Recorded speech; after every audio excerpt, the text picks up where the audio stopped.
Good morning. ये जो revision हम प्लान कर रहे हैं ये हम सीए फाउंडेशन की बैच के लिए कर रहे हैं और स्पेशली जून 24 के लिए कर रहे हैं। तो जो बच्चे हमारे साथ ऑलरेडी ये चैप्टर्स पढ़ चुके हैं, ये एक फास्ट ट्रैक रिवीजन उन लोगों के लिए है। इसमें हम कोशिश करेंगे 25 या 30 मिनट्स में पूरे के पूरे एक यूनिट को रिकॉल कर सकें। अगेन मैं बोलना चाहूंगी बेटा, ये चीजें आप मेरे साथ पहले समझ चुके हो, इसलिए मैं सिर्फ यहाँ पे हेडिंग्स या पॉइंटर्स, मेन पॉइंटर्स ले रही हूँ। ओके, स्टार्ट करते हैं पब्लिक फाइनेंस से। यूनिट नंबर 1 ये है फिस्कल फंक्शन से रिलेटेड, जिसमें हम एक बेसिक ओवरव्यू देखते हैं कि फिस्कल फंक्शंस क्या है और सेंटर और स्टेट अपने फाइनेंस को कैसे मैनेज करते हैं। इंट्रोडक्शन में हमने देखा था सबसे पहले कि मार्केट जो है वो बहुत इंपॉर्टेंट है रिसोर्सेज को अलोकेट करने में, लेकिन गवर्नमेंट का रोल हमेशा उससे भी ज्यादा क्रूशियल रहेगा, राइट। कुछ फ्यू डिकेड्स में हमने देखा कि मार्केट्स ने जो है यहाँ पर बहुत ज्यादा सिग्निफिकेंट इंक्रीज किया जीडीपी में, at the same time economy को ग्रो करने में, लेकिन फिर भी गवर्नमेंट का जो इन्फ्लुएंस है वो सबसे इम्पोर्टेंट है, क्योंकि गवर्नमेंट कुछ करती है या नहीं करती है, यानी कि गवर्नमेंट के एक्शंस या इनएक्शंस दोनों ही बातें किसको इन्फ्लुएंस कर सकती है, इकोनॉमी के सक्सेस को या फिर लोगों के स्टैंडर्ड ऑफ लिविंग को। तो इस तरीके से हम देखें तो गवर्नमेंट के जितने भी लेवल्स हैं वो हमारे लिए बहुत इंपॉर्टेंट है कि वो किस तरीके से काम कर रहे हैं। अब इकोनॉमी के कुछ एक इंपॉर्टेंट गोल्स हैं जिनको हम बोलते हैं मैक्रो इकोनॉमिक गोल्स, है ना। ये हमारे नेशन के गोल्स हैं। कौन से हैं? सबसे पहला है इकोनॉमिक ग्रोथ, यानी हमें बेसिकली आउटपुट को बढ़ाना है। दूसरा है हाई लेवल ऑफ एम्प्लॉयमेंट बढ़ाना है, जिससे हम इनकम और आउटपुट को भी बढ़ा सके। और तीसरा है स्टेबल प्राइस लेवल्स। तो ये तीनों मैक्रो इकोनॉमिक गोल्स को कैसे हम अचीव करेंगे, क्या करेंगे, कौन सी बॉडीज के लिए काम करेगी, ये हम इस चैप्टर में आगे देखते हैं। सबसे पहले बोलते हैं role of government in an economic system. अब कोई भी इकोनॉमी है अगर हम देखें तो हम मान रहे हैं यहाँ पे क्लोज्ड इकोनॉमी, हाउस होल्ड है, प्रोड्यूसर्स हैं, गवर्नमेंट है। तो उसमें कौन से इंपॉर्टेंट डिसीजंस गवर्नमेंट को लेना है? सबसे पहला तो रिसोर्सेस को अलोकेशन कैसे करना है ना। और दूसरा किस चीज के या किस प्रोडक्ट्स के प्रोडक्शन के लिए उनको डिस्ट्रीब्यूट करना है। अब इससे हमें क्या पता चल जाएगा? तो रिसोर्सेज कहाँ गए, किस चीज में यूज हुए, ये हमारे कुछ एक बेसिक क्वेश्चंस के आंसर हो जाएंगे, जैसे what to produce, how to produce and for whom to produce, right. अब जो इकोनॉमी में गवर्नमेंट है, कोई भी टाइप की इकोनॉमी है, आप बात करेंगे कैपिटलिस्ट की, सोशलिस्ट की या फिर मिक्स्ड की, हर एक टाइप ऑफ इकोनॉमी में गवर्नमेंट का रोल बहुत ही इंपॉर्टेंट है, राइट। आगे आते हैं तो एडम स्मिथ ने भी इस बात को एडवोकेट किया है कि फ्री मार्केट जो है वो तो बहुत ही इंपॉर्टेंट है। एडम स्मिथ बहुत इंपॉर्टेंस देते हैं फ्री मार्केट्स को, बट वो साथ ही साथ ये बोलते हैं कि गवर्नमेंट एक्टिविटी भी होना चाहिए। तो पहले इकोनॉमिस्ट हमारे सामने आ गए यहाँ पर एडम स्मिथ। 3 बातों पे उन्होंने बोला है, ध्यान देना है। कौन कौन सी? नेशनल डिफेंस, एक्सटर्नल ताकतों से हमें बचा के रखना है अपने देश को, इंटरनल लॉ एंड ऑर्डर, और तीसरा हाईली बेनिफिशियल पब्लिक इंस्टीट्यूशंस। तो पहले इकोनॉमिस्ट जिन्होंने बोला गवर्नमेंट के इंपॉर्टेंस को ध्यान दिया वो थे एडम स्मिथ। आगे बढ़ते, एक और इकोनॉमिस्ट हमारे सामने है रिचर्ड मसग्रेव। उन्होंने अपनी जो treaty the theory of public finance 1959 में, उन्होंने भी यहाँ पर कहा कि गवर्नमेंट का जो इंपॉर्टेंस है वो बहुत ही ज्यादा है। दूसरे इकोनॉमिस्ट कौन है बेटा? रिचर्ड मसग्रेव। कौन से ईयर में? 1959 में, थ्योरी ऑफ पब्लिक फाइनेंस। 3 बातों पे उन्होंने फोकस करा, resource allocation, income redistribution and macro economic stabilization. तो इसका मतलब गवर्नमेंट की जो मेन एक्टिविटीज हैं वो इन तीनों के आसपास घूमना चाहिए। इसमें भी उन्होंने थोड़ा सा फोकस ये कहा है कि अलोकेशन और डिस्ट्रीब्यूशन जो है ये माइक्रो इकोनॉमिक फंक्शन है, पर स्टेबलाइजेशन जो है वो मैक्रो इकोनॉमिक फंक्शन है। यहाँ पर भी क्वेश्चन बन सकता है, ध्यान देंगे इस पे। आगे आते हैं। अब उन्होंने सबसे पहले एक्सप्लेन करा अलोकेशन फंक्शन क्या है, जिसको हम हिंदी में आवंटन भी बोलते हैं। इसका मतलब जो भी अवेलेबल रिसोर्सेज है या जो फैक्टर्स ऑफ प्रोडक्शन है उनको हम इस तरीके से डिवाइड करें कि हम अनलिमिटेड वांट्स जो है उसको पूरा कर सकें लिमिटेड रिसोर्सेज में से। ठीक है, तो पहली बात क्यों बांटा गया है? ताकि सबको बराबर रिसोर्सेज मिले, वेस्ट कम हो, इनएफिशिएंसी कम हो। किसे बांटा गया है? तो प्राइवेट सेक्टर को बांटा है और स्टेट को यानी कि गवर्नमेंट को। अब जब हमने रिसोर्सेज को बांट दिए, है ना, रियल वर्ल्ड में क्या होता है, रिसोर्स अलोकेशन दोनों में हो गया, मार्केट में भी और गवर्नमेंट के पास भी। तो ऐसा क्यों हुआ कि मार्केट्स ने मिस अलोकेट कर दिए रिसोर्सेज, या फिर चीजें क्यों सही दिशा में नहीं गई? तो अब अगर हम इस क्वेश्चन को आंसर करें तो हम देखेंगे, हम ये मान के चलते हैं कि इफेक्टिव अलोकेशन ऑफ रिसोर्सेज जो है वो हो रहा होगा, क्योंकि मार्केट्स कॉम्पिटिटिव हैं और मार्केट में जो भी एजेंट्स डिसीजन लेते हैं वो सब रेशनल डिसीजंस लेते हैं, राइट। लेकिन फिर भी मार्केट फेलियर्स होते हैं, यानी कि बाजार विफल हो सकते हैं। तो अगर मार्केट फेल हो जाता है तो क्या होगा भाई, एफिशिएंट अलोकेशन ऑफ रिसोर्सेज जो चल रहा था अब उसमें थोड़ी गड़बड़ियां आने लगेगी। तो कारण क्या है मार्केट फेल होने का? इम्परफेक्ट कंपटीशन या फिर मोनोपोली का power, failure to provide collective public good, defence goods नहीं दे पा रहे, इनकम्प्लीट मार्केट्स हैं, या फिर कॉमन प्रॉपर्टी रिसोर्सेज हैं, एक्सटर्नलिटीज हैं, फैक्टर आपके इमोबाइल हैं, इम्परफेक्ट इंफॉर्मेशन है, और inequalities in distribution of income and wealth. तो इस तरीके से इन कारणों से हमारा मार्केट फेल हो गया। अब ये बोलते हैं जो अलोकेशन रिस्पॉन्सिबिलिटी है गवर्नमेंट की, उसमें सूटेबल करेक्टिव एक्शंस होना चाहिए अगर मार्केट फेल हो जाता है तो। क्यों? क्योंकि ये बहुत ही इंपॉर्टेंट है, जो भी रिसोर्सेज हैं वो पूरी सोसाइटी के हैं, पूरी इकोनॉमी के हैं, और इकोनॉमी आशा रखती है कि उन रिसोर्सेज का सही इस्तेमाल किया जाए। तो अब गवर्नमेंट को अगर इन सिचुएशंस को इम्प्रूव करना है तो क्या कर सकती है? गवर्नमेंट एक्सपेंडिचर या फिर अपनी टैक्स पॉलिसीज के थ्रू इसको इम्प्रूव कर सकती है। इस अलोकेशन फंक्शन को बजट के थ्रू हम डिटरमाइन करते हैं कि भाई कहाँ कहाँ पैसा जाएगा, है ना। हाउ टू अलोकेट, किन बातों को ध्यान में रख के हमें इसे अलोकेट करना है। तो कौन टैक्स पे करेगा, सरकार के पास रेवेन्यू कहाँ से आ रहा है, टोटल रेवेन्यू क्या है, मिक्स कैसा है यहाँ पे पब्लिक गुड्स का या फिर मेरिट गुड्स का, level of involvement public sector का कितना है, और अगर हम रीअलोकेट करते हैं रिसोर्सेज को प्राइवेट से पब्लिक में तो हमें क्या बेनिफिट्स मिलते हैं। इसका मतलब हाउ टू अलोकेट, कहाँ पे कैसे अलोकेट करना है, इसके पॉइंटर्स हमें याद होना चाहिए। फिर हमारे पास में इंस्ट्रूमेंट्स, बहुत सारे अलोकेशन इंस्ट्रूमेंट्स हैं जिसके थ्रू हम रिसोर्सेज को उसकी सही जगह पर पहुंचा सकते हैं ताकि मैक्सिमम आउटपुट हो और वेस्ट कम से कम हो।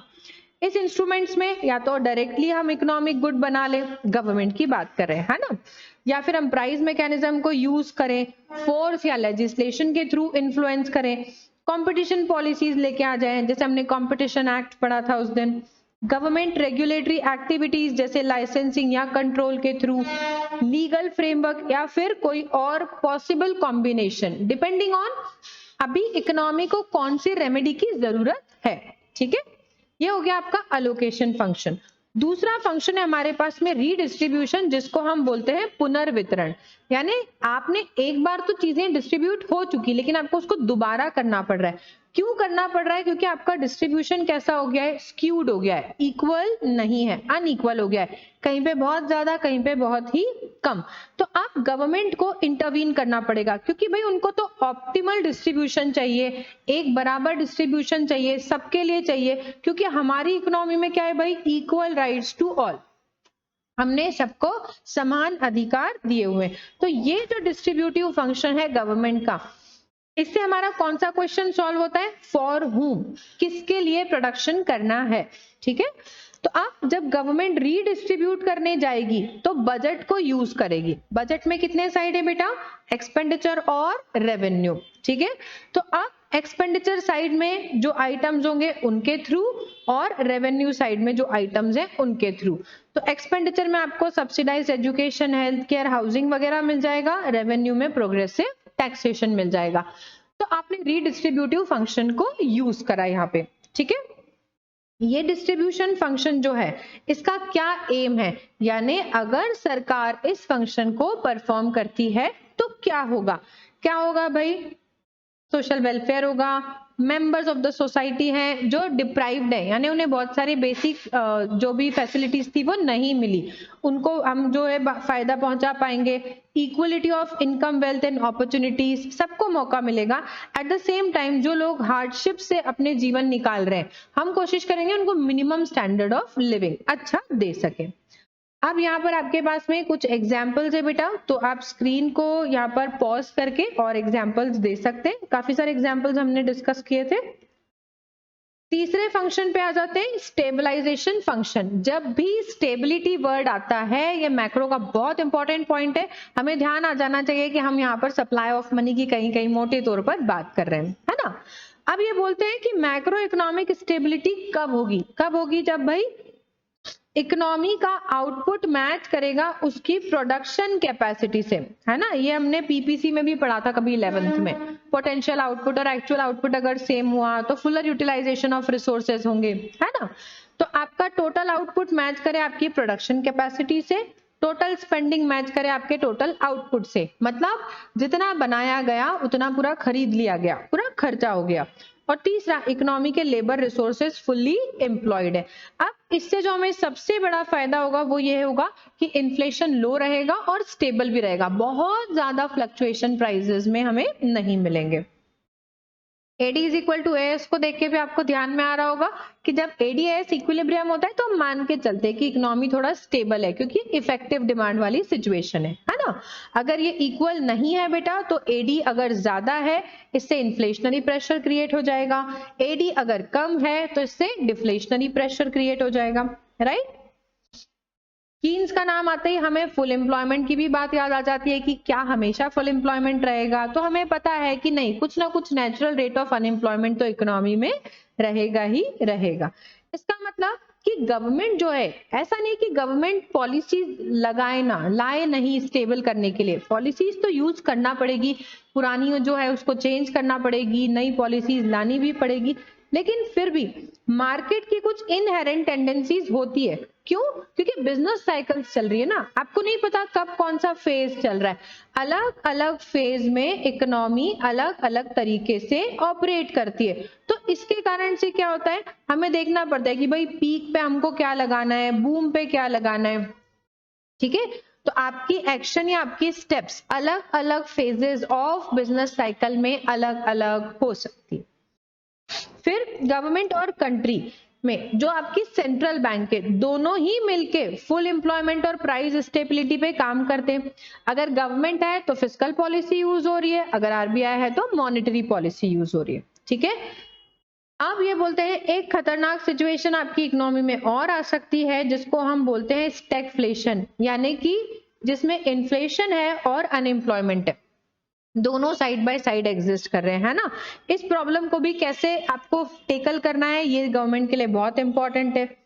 एक और स्टेबलाइजेशन इशू हो सकता है कंटेगियन इफेक्ट, यानी जैसे इन्फेक्शन हो जाता है ना, किसी एक पर्सन को हुआ तो उससे दूसरों को पास ऑन हो सकता है। वैसे ही ये कंटेगियन इफेक्ट क्या होता है, क्योंकि आज की तारीख में हम इंटरनेशनल प्लेटफॉर्म पे काम कर रहे हैं, किसी एक कंट्री में कोई चेंजेस होते हैं तो उससे दूसरी सारी कंट्रीज भी अफेक्ट हो सकती है। तो इसीलिए हमारी जो स्टेबलाइजेशन पॉलिसी होना चाहिए वो इतनी स्ट्रांग होना चाहिए कि कंट्री के अंदर के जो शॉक्स है उसको भी झेल सके, और जो दूसरी कंट्रीज के कारण हमको शॉक्स मिल रहे हैं उसको भी हैंडल कर सके। इसके बाद में हमने देखा था जो स्टेबलाइजेशन फंक्शन है वो किन किन चीजों से रिलेटेड है, तो लेबर से है, ओवरऑल आउटपुट से, इनकम से, general price level, balance of payments की आप यहाँ पे बात करते हो, रेट ऑफ इकोनॉमिक ग्रोथ की बात करते हो। तो बेसिकली स्टेबलाइजेशन में आप क्या देख रहे हो कि भाई कितना इंजेक्शन हुआ इकोनॉमी में और कितना लीकेज हुआ, क्योंकि आपको बैलेंस करके चलना है, बहुत ज्यादा पैसा होगा तो भी प्रॉब्लम है, बहुत कम होगा तो भी प्रॉब्लम है, ठीक है। इसका मतलब क्या हुआ कि ये जो स्टेबलाइजेशन फंक्शन है ये बहुत ही इंपॉर्टेंट फंक्शन है, कौन सी पॉलिसी का, फिस्कल पॉलिसी का। क्या एम है यहाँ पर हमारा कि हम मैक्रो इकोनॉमिक फ्लक्चुएशंस जो हो रहे हैं उसको एलिमिनेट कर सके, ठीक है भाई। अब आप क्या क्या स्टेप्स ले सकते हैं, तो अलग अलग तरीके की स्टेप लेना पड़ेगी आपको अलग अलग बिजनेस साइकिल में। जैसे हमने पहले समझा, अगर बहुत ज्यादा पैसा आया तो इन्फ्लेशनरी प्रेशर्स है, इन्फ्लेशनरी गैप है, बहुत कम पैसा है तो डिफ्लेशनरी प्रेशर्स है, डिफ्लेशनरी गैप है। इन्फ्लेशन के टाइम पे जो एक्शन ली जाएगी वो डिफ्लेशन के टाइम पर नहीं ली जाएगी, ठीक है। दूसरा आपको ध्यान रखना है आपका बजट किस तरीके का है। इस तरीके के बजट से हमारा मतलब क्या है, हम बजट को कैसे समझते हैं, या तो वो बैलेंस्ड होगा या तो वो अनबैलेंस्ड होगा, है ना। बैलेंस्ड मतलब जिसमें एक्सपेंडिचर और रेवेन्यू बराबर है, अनबैलेंस्ड मतलब या तो जिसमें एक्सपेंडिचर ज्यादा है या फिर एक्सपेंडिचर कम है रिसीट्स से, यानी सरप्लस या डेफिसिट भी हम उसको बोल सकते हैं। आगे बढ़ते हैं, सेंट्रल और स्टेट के फाइनेंस की बात करें। अब इसमें एक कॉन्सेप्ट इंट्रोड्यूस किया यहाँ पर रिचर्ड मसग्रेव ने, फिस्कल फेडरलिज्म। किसने इंट्रोड्यूस करा है, रिचर्ड मसग्रेव ने। किस टॉपिक से डील करता है, division of governmental functions and financial relation among different levels of government related to economic stabilization and income redistribution. वही दो बातें जो हम शुरू से पढ़ रहे हैं कि हमको स्टेबल करना है और इनकम को रीडिस्ट्रीब्यूट करना है। इसके लिए उन्होंने बोला कि हर एक लेवल ऑफ गवर्नमेंट जो है वो इंपॉर्टेंट है, क्योंकि वो हर एक लेवल पे जो गवर्नमेंट है वो अलग अलग फंक्शंस परफॉर्म करती है, ठीक है। जैसे अगर हम गवर्नमेंट की बात करें तो भाई नेशनल लेवल पे और रीजनल लेवल पे हमने उसको डिवाइड कर दिया, ओके। अब फेडरलिज्म एक तरीके से एक इंस्टीट्यूशनल अरेंजमेंट हो गया, हर एक गवर्नमेंट की अपनी अपनी ऑटोनॉमी है, अपने अपने एरिया में वो डिसीजन ले सकते हैं, और अगर कहीं कोई डिस्प्यूट आता है तो हमारे पास में कोई एक इंडिपेंडेंट जुडिशरी भी होगी जो इस डिस्प्यूट को सॉल्व कर देगी। तो देखा जाए तो हम क्या कर रहे हैं, बेसिकली काम को डिवाइड कर रहे हैं, क्योंकि इतनी बड़ी इकोनॉमी को हमको स्टेबल बनाना है ना, तो हमने नेशनल और रीजनल लेवल दोनों पे वर्क को डिवाइड कर दिया। आर्टिकल 246 क्या करता है, यूनियन और स्टेट को पावर दे देता है। तो बेसिकली 3 लिस्ट बन जाती है हमारे पास में, एक यूनियन लिस्ट जिसमें यूनियन पार्लियामेंट अलोन लेजिस्लेट कर सकता है, स्टेट लिस्ट जिसमें स्टेट लेजिस्लेटिव असेंबली, और तीसरी कॉन्करेंट लिस्ट जिसमें दोनों मिलकर के लेजिस्लेशन कर सकते हैं। अगर कोई भी कॉन्फ्लिक्ट होता है अगर कॉन्करेंट लिस्ट में, तो जो भी सेंटर लॉ पास करेगा वो प्रिवेल करेगा। अब इसी फिस्कल फेडरलिज्म में आगे उन्होंने कॉन्सेप्ट जो इंट्रोड्यूस करा वो था रेवेन्यू शेयरिंग। इसमें क्या है, टैक्सेस जो है दोनों लगा रहे हैं, सेंटर भी लगा रहा है और स्टेट भी लगा रहा है। Central government has greater revenue raising power, सोचने वाली बात है, सेंटर के पास ज्यादा है ना। तो अब क्या करेंगे, हमने यहाँ पर दो अलग अलग पार्ट्स में टैक्सेस को बांट दिया कि भाई यूनियन गवर्नमेंट काय पे टैक्सेस लगा सकती है और स्टेट गवर्नमेंट, ठीक है। यहाँ पे स्क्रीन को पॉज करके सारे आइटम्स अच्छे से पढ़ लेना है। जब हम क्वेश्चंस कर रहे थे हमने देखा था ना, इसके रिलेटेड भी क्वेश्चन मिलेंगे हमें, ओके। यूनियन यूनियन की जो प्रॉपर्टी है वो स्टेट एग्जेम्पशन से एग्जेम्प्ट है। तो पहली चीज हो गई रेवेन्यू शेयरिंग। अब ये जो रेवेन्यू शेयरिंग है ये गवर्नमेंट्स में हो पाएगा, कैसे हो पाएगा, तो इसके लिए उन्होंने अलग अलग आर्टिकल्स दिए हुए हैं यहाँ पे, ठीक है। आर्टिकल्स का नंबर और उस आर्टिकल के अंदर क्या चीज आती है ये भी हमें एग्जाम के पहले याद कर लेना है एक बार, ठीक है। आर्टिकल 268, 269, 270, 271, 275, 282, 293, ठीक है।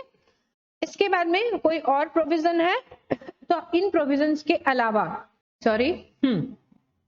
इन प्रोविजंस के अलावा हमारे पास एक और यूनिक फीचर है जिसका नाम है आर्टिकल 280, यानी इसमें क्या है हमारे पास में फाइनेंस कमीशन। बहुत इंपॉर्टेंट है बेटा, इसके ऊपर हमने बहुत सारे क्वेश्चंस देखे थे। फाइनेंस कमीशन रिकमेंड करता है शेयरिंग को, ठीक है। किसके बीच में शेयर करना है, यूनियन और स्टेट के बीच में। तो अब ये जो फाइनेंस कमीशन है इसके कई सारे फंक्शंस हैं, और क्या फंक्शंस परफॉर्म करेगा ये, डिस्ट्रीब्यूशन कैसे होगा टैक्स प्रोसीड्स का, कौन से प्रिंसिपल्स ये डिसाइड करेंगे कि कैसे डिस्ट्रीब्यूशन करना है, क्वांटम यानी अमाउंट क्या होगा जो डिस्ट्रीब्यूट किया जाए। अगर आपको कोई रिकमेंडेशन करना है यहाँ पे प्रेसिडेंट को, तो आपको कंसोलिडेटेड फंड ऑफ स्टेट जो है उसमें से देखना पड़ेगा। आखिरी में बोलता है कोई और मैटर जो प्रेसिडेंट को रेफर किया गया हो। तो फाइनेंस कमीशन के फंक्शंस बहुत ही इंपॉर्टेंट है। ये फाइनेंस कमीशन जो है दो तरीके से ट्रांसफर्स को यहाँ पर बता सकता है, कैसे, वर्टिकल इक्विटी और horizontal equity. Vertical equity centre से जा रहा है सारे स्टेट्स के पास में, और हॉरिजॉन्टल मतलब स्टेट्स के बीच में शेयर हो रहा है, ठीक है। ये वाला बॉक्स वापस से बहुत इंपॉर्टेंट है, इसके ऊपर भी हमने क्वेश्चन देखा था 42, 41 और 1% वाला। हमारा जो 15th फाइनेंस कमीशन कॉन्स्टिट्यूट हुआ है 27 नवंबर 2017 को। कब हुआ? जब यहाँ पे प्लानिंग कमीशन एबॉलिश हो चुका था और जीएसटी इंट्रोड्यूस हो चुका था। इस कमीशन ने रिकमेंड करा था कि यहाँ पर जो शेयर ऑफ स्टेट्स है इन सेंट्रल टैक्सेस कितना हो, 41%। कब से, कौन से साल के लिए बोल रहा है? 2021 से 26 के लिए, राइट। सेम एज 2021, ये 42% से कम होगा जो 14th फाइनेंस कमीशन ने रिकमेंड किया था। तो 14th ने रिकमेंड किया था 42, 15th ने रिकमेंड किया है 41, तो 1% कहाँ गया? वो 1% कहाँ गया है? Newly formed union territory of Jammu Kashmir and Ladakh के लिए। फिर आगे बढ़ते हैं। अगर आपको डिस्ट्रीब्यूशन करना है सेंट्रल टैक्स का, 2021 से 26 की बात कर रहे हैं यहाँ पर, तो इन सारे क्राइटेरियाज को देखते हुए आप डिस्ट्रीब्यूट करेंगे कि उस स्टेट की इनकम कितनी है, एरिया क्या है, पॉपुलेशन क्या है, डेमोग्राफिक प्रोफाइल क्या है, नेचुरल रिसोर्सेज, फॉरेस्ट इकोलॉजी क्या है ना, टैक्सेस कितना कलेक्ट कर पा रहे हैं वो, ये सब देखते हुए। उसके बाद में जब जीएसटी इंट्रोड्यूस हो गया यहाँ पर 1 जुलाई 2017 के बाद की बात कर रहे हैं, स्टेट ऑफ जो भी अफेयर्स थे, स्टेट के, सेंटर के टैक्स से रिलेटेड जितनी भी बातें थी उनमें काफी सारे चेंजेस आ गए। ठीक है, जो टैक्स यहाँ पर आपका स्टेट लगा रहा है और कलेक्ट कर रहा है उसको नाम हमने दिया एसजीएसटी, जो सेंटर लेवी करेगा और उसको कलेक्ट करेगा वो हो गया सीजीएसटी, और उसी के बाद में हमारे पास में है एक आईजीएसटी जो inter state movement of goods and services पे लगाया जा रहा है और इंपोर्ट्स और एक्सपोर्ट्स पे लगाया जा रहा है। ठीक है, एक और इंपॉर्टेंट पॉइंट जो हमें याद होना चाहिए, GST accounts for 35% of gross tax revenue of the union and 44% of own tax revenue of the state। यानी यूनियन में अगर टैक्स रेवेन्यू कलेक्शन हुआ है तो उसका 35% जीएसटी से आया है, स्टेट के पास में कितना आया है? 44%। ठीक है, अब इस लाइन पर भी क्वेश्चन बन सकता है। मई 2022 में यूनियन और स्टेट लेजिस्लेचर के पास इक्वल, साइमल्टेनियस और यूनिक पावर है जीएसटी पर लॉ बनाने के, और जीएसटी काउंसिल की रिकमेंडेशंस उन पर बाइंडिंग नहीं होगी। ठीक है, अब हमने अब बात करी थी यहाँ पर कि हमें बहुत टेंशन हो गया था। भाई कब टेंशन हो गया था? जब कोविड की बात आई थी, है ना, क्योंकि जीएसटी जब लगाया तो लॉस ऑफ रेवेन्यू भी हो गया। तो अब क्या करा यहाँ पर यूनियन ने? स्टेट्स को बचाने के लिए लॉस ऑफ रेवेन्यू से उन्होंने लग्जरी और डीमेरिट गुड के ऊपर टैक्स बढ़ा दिया to build a compensation fund. कितने साल के लिए रिलीफ दिए आपको यहाँ पर कॉम्पनसेशन फंड से? 5 इयर्स के लिए। किस दिन से? From the date of implementation से। ठीक है, उसके बाद में भी इस जीएसटी कॉम्पनसेशन को एक्सटेंड किया गया बियॉन्ड 5 इयर्स। क्यों किया गया था? क्योंकि पेंडेमिक आ गया था उस वजह से। ठीक है, इन 5 सालों के दौरान में, ट्रांजिशन पीरियड में, top 5 GST compensation receiving states कौन कौन से थे? तो हमें ये नाम याद होना चाहिए। कौन कौन से थे? Maharashtra, Karnataka and then Gujarat, Tamil Nadu and Punjab. ठीक है, अमाउंट भी आपके पास में कि कितना कॉम्पनसेशन रिलीज किया गया। अभी तक in so far as expenditure decentralisation is concern, अलग अलग लेवल पे गवर्नमेंट अलग अलग एक्सपेंडिचर्स कर रही है। यहाँ पर भी स्क्रीन को पॉज करेंगे और एक्सपेंडिचर के आइटम्स देखेंगे। ओके, आगे बढ़ते हैं। अगर सरकार को बोरोइंग करने की जरूरत पड़ती है, किसको? गवर्नमेंट को या फिर स्टेट को, तो कौन से आर्टिकल के थ्रू? 292 और 293 के तहत वो यहाँ पर बोरोइंग कर सकते हैं। सेंटर जो बोरो करेगा, सेंटर की लिमिट पार्लियामेंट डिसाइड करेगी। स्टेट कितना बोरो करेगा, स्टेट की जो लिमिट है वो स्टेट लेजिस्लेचर डिसाइड करेगा। ठीक है, सेंटर चाहे तो स्टेट को भी लोन दे सकता है आर्टिकल 292 के अकॉर्डिंग। फाइन, तो अभी तक का ये हमारा ब्रीफ था फर्स्ट यूनिट का। अगली बार में मिलते हैं सेकेंड यूनिट के एक शॉर्ट ब्रीफ के साथ में। Thank you so much.